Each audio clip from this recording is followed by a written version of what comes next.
कभी ऐसा होता है कि किसी से बात की और बाद में लगा कि अरे यार कुछ और कहना चाहिए था, या फिर किसी पार्टी में या नई जगह पर थोड़ा अकेला सा लगा हो? हाँ बिल्कुल, आज हम इसी पर बात करेंगे। लेल लोन्स की एक किताब है how to talk to anyone. उसकी एक ऑडियो समरी से कुछ बहुत ही काम की बातें मिली हैं। हाँ, मतलब ऐसी टेक्निक्स जो कोई भी इस्तेमाल कर सकता है, राइट? अपनी बातचीत सुधारने के लिए। एग्जैक्टली। कई बार लगता है ना कि कुछ लोग तो बस पैदाइशी ही बड़े मिलनसार होते हैं, पर शायद वो अनजाने में या जानबूझकर कुछ खास तरीके अपनाते हैं। तो चलो देखते हैं क्या है ये तरीके। पहली वाली जो तकनीक है वो है फ्लडिंग स्माइल। Flooding smile? अच्छा, मतलब धीरे धीरे आने वाली मुस्कान, एकदम से नहीं। पहले किसी की आंखों में देखो, एक पल रुको और फिर चेहरे पर मुस्कान आने दो। Oh interesting. वो एक पल का ठहराव, हाँ, उससे मुस्कान ज्यादा असली लगती है ना, जैसे सिर्फ उसी इंसान के लिए हो। बिल्कुल, ये नहीं लगता कि बस एक फॉर्मेलिटी है। सही बात है। इससे एकदम से माहौल पॉजिटिव हो जाता है, सामने वाला भी खास महसूस करता है। और मुस्कान के बाद अगली चीज आती है आंखें। तो दूसरी टेक्निक है स्टिकी आईज। स्टिकी आईज मतलब ज्यादा देर तक आंखें मिलाना? हाँ, सामान्य से बस थोड़ी ज्यादा देर, घूरना नहीं है बस। समझ गया, जैसे आप उनकी बात में पूरी तरह खोए हुए हैं, ध्यान दे रहे हैं। बिल्कुल। इससे आत्मविश्वास झलकता है और गर्मजोशी भी, बिना कुछ कहे। और जब किसी को लगता है कि उन्हें इतने ध्यान से सुना जा रहा है, तो उन्हें अपनी बात ज्यादा महत्वपूर्ण लगती है। हाँ, विश्वास बनाने का ये एक बहुत ही शक्तिशाली तरीका है, नॉन वर्बल। बिल्कुल। और ध्यान से सुनने का एक और पहलू है अगली तकनीक में। हाँ, तीसरी वाली इकोइंग, मतलब दोहराना। अच्छा, कैसे?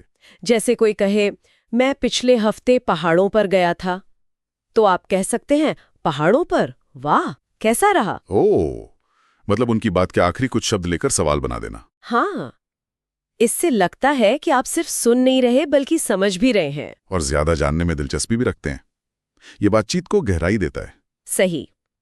लोग खुलते हैं जब उन्हें लगता है कि उनकी बात सुनी जा रही है, समझी जा रही है। हाँ, पर ये ध्यान रखना होगा कि ये बनावटी ना लगे, एकदम नेचुरल तरीके से। सही बात है, स्वाभाविकता तो बहुत जरूरी है। अच्छा, चौथी तकनीक थोड़ी अलग है। कौन सी?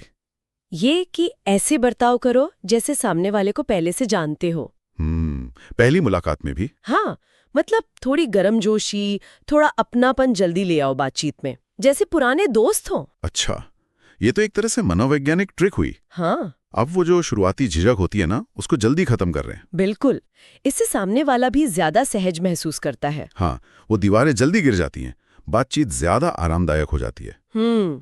और पांचवी तकनीक, ये शायद थोड़ी हैरान करने वाली है। क्या है? चुप्पी को अपनाना। चुप्पी? हाँ, बातचीत में ज्यादातर लोग तो घबरा जाते हैं साइलेंस से। हाँ, और उसे भरने की कोशिश करते हैं। लेकिन लॉन्स कहती हैं कि जो इंसान चुप्पी में सहज रहता है वो ज्यादा कॉन्फिडेंट लगता है। एग्जैक्टली, ज्यादा आत्मविश्वासी, ज्यादा नियंत्रण में। ये दिखाता है कि आप हड़बड़ी में नहीं हैं। सोच समझकर जवाब दे रहे हैं। हाँ, चुप्पी को बोलने दें, ये बात सही है। जल्दबाजी से बेहतर है ठहराओ। तो अगर हम समराइज करें तो क्या हुआ? पहली, धीमी सच्ची मुस्कान। दूसरी, थोड़ी ज्यादा देर आंखें मिलाना। तीसरी, उनकी बात के कुछ शब्द दोहराना। चौथी, आज से बात करना जैसे दोस्त हों। और पांचवी, चुप्पी से न घबराना। ये सिर्फ टिप्स नहीं है बल्कि जैसे औजार है ना, जिन्हें प्रैक्टिस से बेहतर किया जा सकता है। बिल्कुल।